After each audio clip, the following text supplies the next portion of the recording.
जय माता दी दोस्तों। नवरात्रों में कलश स्थापना कैसे करें, चौकी कैसे लगाएं, नवग्रह षोडश मातृकाएँ कैसे बनाएं, जवारे कैसे बोएं, प्रतिदिन हवन कैसे करें, माँ दुर्गा के प्रथम दिन की स्थापना व पूजा की संपूर्ण विधि आज मैं आपको करके दिखाने वाली हूँ। तो संपूर्ण विधि को पूर्णतः समझने के लिए वीडियो को शुरू से अंत तक जरूर देखें। इस वीडियो में आपको महत्वपूर्ण जानकारी देने वाली हूँ। वीडियो अच्छा लगे तो चैनल को सब्सक्राइब और वीडियो को लाइक ज़रूर करें और ज़्यादा से ज़्यादा लोगों के पास वीडियो को शेयर करें। दोस्तों, नवरात्रों के प्रथम दिन सुबह सवेरे स्नान आदि से निवृत्त होकर स्वच्छ वस्त्र धारण करें। नवरात्रों की पूजा 9 दिनों तक चलती है और एक चौकी अवश्य रूप से लगा लें और पूजा स्थल पर गंगा जल छिड़क कर शुद्धिकरण अवश्य रूप से कर लें। चौकी ऐसी लगानी है कि पूजा करने वाले का मुख पूर्व या उत्तर दिशा की ओर रहे या फिर उत्तर पूर्व की ओर उसका मुख रहे। चौकी पर लाल या पीला वस्त्र बिछा लें, उस पर माता की प्रतिमा को विराजमान करें। तो देखिए, मैंने यहाँ पर चौकी पर लाल वस्त्र बिछाकर माता की प्रतिमा को विराजमान करके प्रतिमा पर माला अर्पित कर दी है और एक तरफ मैंने जवारे रोप दिए हैं। माता शाकंभरी का रूप होते हैं जवारे, तो अवश्य रूप से रोपने चाहिए। अगर आपके लिए संभव है तो आप जरूर रोपें। इसी प्रकार देखो, मैंने अष्टदल कमल बना लिया है। देखिए, अब हम कलश की स्थापना करेंगे। कलश के मुख में हम मौली बांध दें, कलश पर स्वास्तिक बना लें। आप कलश तांबे का या फिर पीतल का ले सकते हैं। इसके बाद हमने कलश में थोड़ा सा गंगा जल डाला है और शुद्ध जल डाल दिया है। यहाँ देखिए दोस्तों, जल हमें कंठ तक भरना चाहिए। अब कलश में हम सिक्का, सुपारी, लौंग, इलायची, हल्दी की गांठ, दुर्वा, अक्षत, रोली, इस तरीके से देखिए हल्दी, कुमकुम, सारी चीज़ें इसमें डाल देंगे। मीठे के रूप में हम एक बतासा डाल देंगे। आप इसमें मिश्री भी डाल सकते हैं और इसके बाद में हम 7, 5, 11 आम के पत्ते लगा देंगे। तो इस तरीके से हमारी कलश की स्थापना हो जाएगी। आप यहाँ पर नारियल के ऊपर चुनरी लपेट लें या फिर कलावा लपेट कर कलश में स्थापित कर दें। माता रानी का रूप भी कलश माना जाता है। इसके अलावा आप पूर्ण रूप पात्र रख दें और इसके ऊपर पूर्ण पात्र रख देंगे। पूर्ण पात्र का मतलब होता है किसी पात्र में चावल भरकर रखें, खाली ना रखें। यहाँ पर जो नारियल का जो मुख है वो हमें सदैव अपनी ओर रखना चाहिए। तो इसके बाद चौकी पर थोड़े से अक्षत रखेंगे और नवग्रह की स्थापना कर देंगे। आप चावल से भी नवग्रह बना सकते हो। इसके बाद में हम गौरी गणेश जी की स्थापना करेंगे। तो देखिए, यहाँ पर हमने गौरी गणेश जी की स्थापना कर दी है। चौकी पर थोड़े से अक्षत रखेंगे। देखिए, यहाँ पर आपको पूजा में साबुत अक्षतों का ही प्रयोग करना है। इसके बाद हम षोडश मातृकाएँ बनाएंगे। देखिए, यहाँ पर षोडश मातृकाएँ बनाना जरूरी नहीं है। यदि आप इनके नियमों का पालन कर पाएँ तभी आप इन्हें बनाएं। षोडश मातृकाओं के क्या क्या नियम होते हैं वो मैं आपको अपने अन्य वीडियो में बताऊंगी कि षोडश मातृकाएँ कैसे बनाई जाती हैं, इनके क्या क्या नियम होते हैं। अब देखिए, यहाँ पर सबसे पहले कुसा की सहायता से जल का छींटा देंगे। स्वयं को और पूजा सामग्री को शुद्ध कर लेंगे। 3 बार आचमन करेंगे। ओम केशवाय नमः, ओम माधवाय नमः, ओम नारायण नमः, ओम ऋषिकेशाय नमः। थोड़ा जल हाथ में डालकर हाथ धो लेंगे।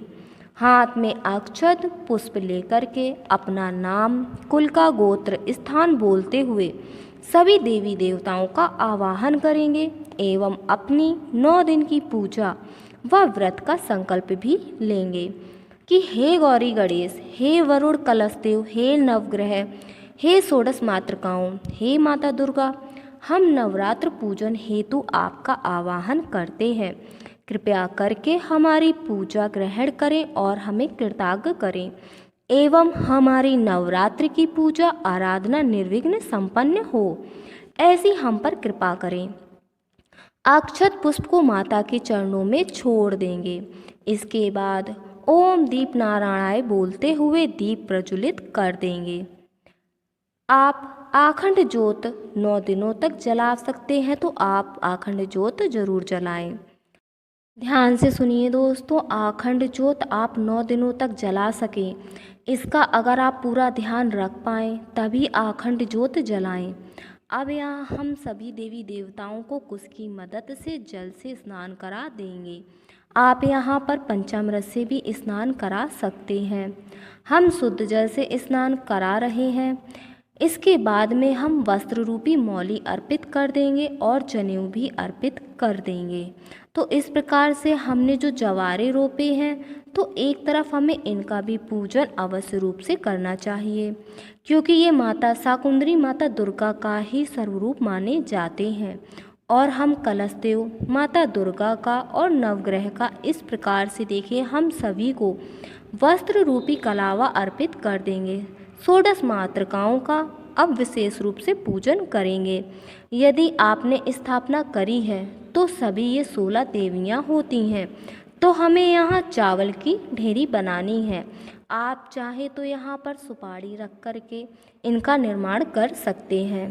तो देखिए, पूजा के लिए आपको कुश या ऊनी आसन पर बैठ करके ही आपको ये पूजन करना चाहिए। तो आप ये जो पूजन की सामग्री है, तो ये आप एक दिन पहले ही सारी व्यवस्था कर लें और उसके बाद में आप अपनी सुविधा के अनुसार जैसा चाहें वैसा माता रानी का दरबार सजाएं।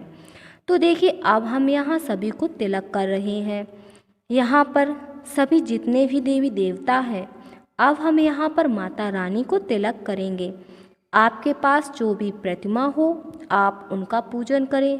माता रानी को लाल रंग अत्यधिक प्रिय होता है, तो रोली और माता को सिंदूर चढ़ाएंगे इस तरीके से देखिए।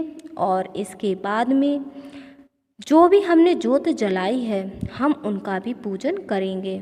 और देखिए, इस तरीके से हम 16 मातृकाओं को हम हल्दी और कुमकुम चढ़ा देंगे। साइड में मैंने ग्रंथ रखे हैं जिनका मैं नवरात्रों में 9 दिन विशेष रूप से पाठ करती हूँ, तो उनको यहाँ पर मैंने विराजमान किया है।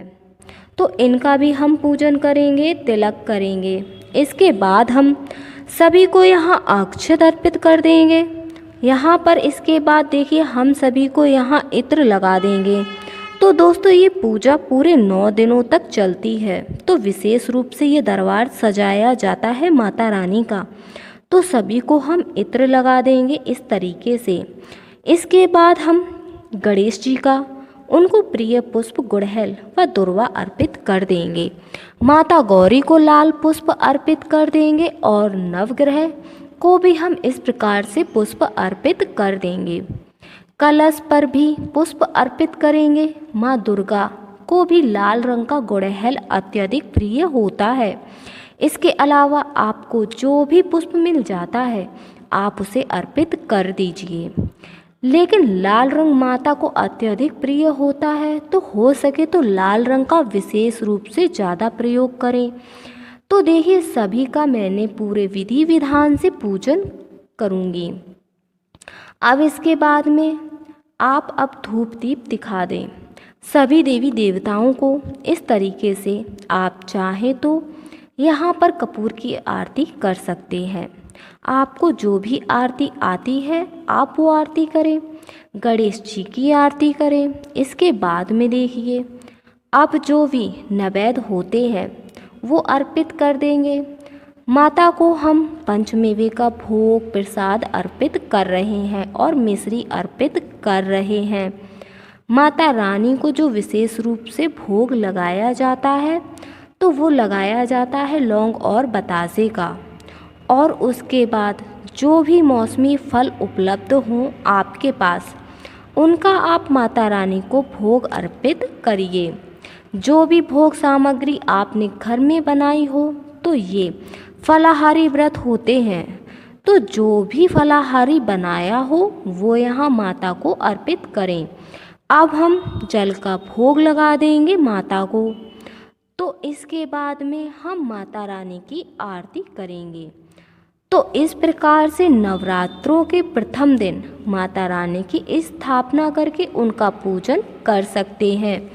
और इसी प्रकार नवरात्रों में आप 9 दिन की पूजा कर सकते हैं। देखिए दोस्तों, प्रथम दिन थोड़ा ज़्यादा समय लगता है सारी व्यवस्था करने में। तो प्रथम दिन शाम के समय माता रानी को आरती करें, भोग लगाएं। वैसे तो माता रानी को 3 पहर भोग लगाएं। अगर ना हो सके तो 2 पहर तो अवश्य रूप से भोग लगाएं, आरती करें। इसके बाद अब हम आरती में जल फेर देंगे इस तरह से। देखिए, हो सके तो घर के सभी सदस्य ये नवरात्रों की पूजा मिलकर के साथ साथ करें। सभी को आरती दें और खुद भी आरती लें। देखिए, हो सके तो प्रतिदिन हमें हवन करना चाहिए। आप देखिए, हवन कुंड के ऊपर हमने देखिए जल फेर दिया है, तो हमने हवन कुंड का भी हमें पूजन करना है।